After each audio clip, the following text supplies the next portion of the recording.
पुण्य क्या, उसको भगवत प्राप्ति हो जाएगी। हमारा मतलब है भगवान का नाम स्मरण होना। किसका है? भगवान। तो अब वो काउंटर चल रहा है, राम राम राम राम राम राम राम, तो काउंटर से भगवत प्राप्ति नहीं होगी, नाम से होगी। माला से भगवत प्राप्ति थोड़ी होती है। माला फेरत जुग गया, फिरा न मन का फेर, कर का मन का डार दे, मन का फेर। यदि हम राम राम जप रहे, कृष्ण कृष्ण जप रहे, तो काउंटर एक निमित्त बना। भगवान सच्चिदानंद का सच्चिदानंद नाम स्मरण होने से निश्चित भगवत प्राप्ति हो। खूब जपो, खूब जपो, जैसे बने वैसे जपो, बस जपो, भगवान का स्मरण करो, यही तुम्हें बचाएगा। नहीं, घोर कलिकाल का ऐसा प्रभाव है कि सब पतन के मार्ग में जा रहे हैं। शराब पीना, मांस खाना, व्यभिचार करना, नशा करना, बस यही दिमागों में छाया हुआ है।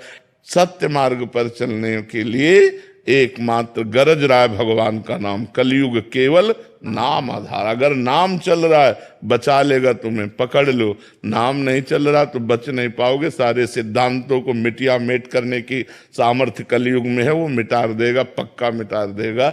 उसकी ऐसी बातें हैं कि वो तुमसे पाप भी करवाएगा और आपको ये भी साबित कर देगा कि आप धर्मात्मा हो, चिंता मत करो।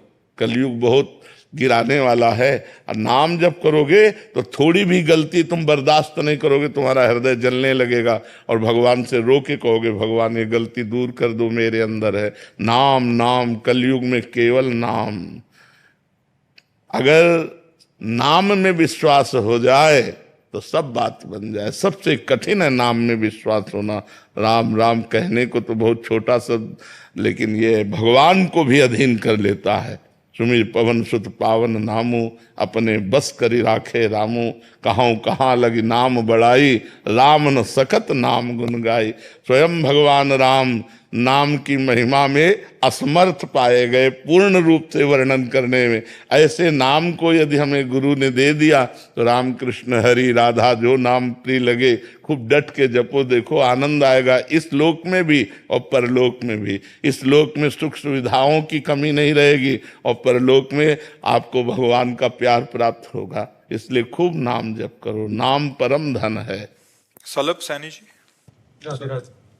विजय दीक्षित जी पन्ना से। महाराज जी, आप दोनों का एक जैसा ही प्रश्न था कि महाराज जी, पढ़ा है और सुना है कि प्रभु सरल हृदय वाले व्यक्ति को शीघ्र प्रसन्न होते हैं। महाराज जी, सरलता कैसे आए? महाराज जी कह रहे हैं सादगी, भोलापन, महाराज जी आ ही नहीं रहा है। भजन से आता है। हाँ, जितना हम भजन करेंगे, हमें लगता है कि हम बहुत तार्किक प्रवृत्ति के स्वभाव वाले थे, बहुत प्रवीण, मतलब इतने प्रवीण की माया नहीं फंसा पाई तो मनुष्य फंसा ले, ऐसी बात क्या।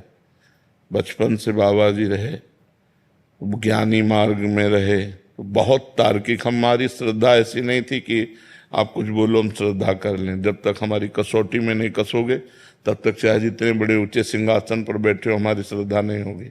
ऐसे तार्किक। जब इस मार्ग में आए, भक्ति मार्ग में, सब खो गया। तर्क खो गया, बुद्धिमत्ता खो गई। अब तो जरा सी बात में बुद्धि लड़खड़ा के गिर जाती है और जो बोलो आप वही सही लगता है। ऐसे हम नहीं थे। हमारा आज का 20-25 वर्ष पहले का स्वरूप अगर देखोगे तो कांप जाओगे। मतलब एक कठोर संयम वाले, कठोर नियम वाले, बहुत ही कठोर साधना वाले, आज सब बदल गया। तो ये उपासना और नाम जप से होता है। जैसी उपासना होती वैसे ही हृदय होता चला जाता है। भगवान को सरल स्वभाव न मन कुटिलाए, ये बहुत प्रिय लगता है। निर्मल जन मन सो मोहि पावा, मोह कपट छल छिद्र न भावा। तो ये तभी होता है जब डट के भजन होता है।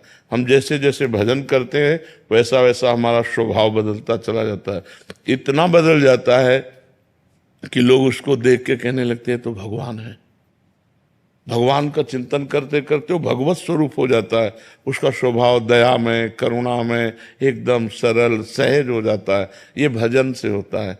अगर हम खूब भजन करें तो हमारा स्वभाव बदल जाएगा। स्वभाव बिगड़ जाए तो कहते हैं तो राक्षस है, स्वभाव बन जाए तो बोले देवता है, और स्वभाव भगवत भाव हो जाए तो लोग उसे कहने लगते हैं तो भगवान है साक्षात। ऐसा नहीं कहने ये तो हमारे भगवान है, क्योंकि भगवान का चिंतन करते करते उसका स्वभाव भगवत में हो गया। गंदी बातों का चिंतन करते करते उसका स्वभाव गंदा हो गया। तो यदि हम भगवान का चिंतन करें, भगवान का नाम जप करें, उनकी लीला सुने, गाएं, तो हमारा हृदय बहुत जल्दी पवित्र हो जाए और स्वभाव में छल कपट जो है ये दूर हो जाए। जो हृदय में वही वाणी में वही आचरण में, इससे सहज स्वभाव कहते हैं। जो हृदय में है वही वाणी में बोल रहा है, वही आचरण में हो रहा है। अगर आचरण कुछ और, हृदय में कुछ और, वाणी में कुछ और, उसे कपटी पुरुष कहते हैं, उसी को छल कहते हैं। और भगवान को अच्छा नहीं लगता। मोहि कपट छल छिद्र न भावा। तो हमें जैसा स्वभाव बनाना है तो वैसा चिंतन करना होगा। सरल स्वभाव बनाना है तो हमारे भगवान बहुत सरल है।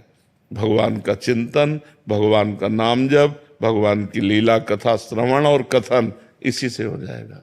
जी, इसमें उम्र और समय का भी समयता आता है इसके साथ? नहीं, कोई नहीं आता।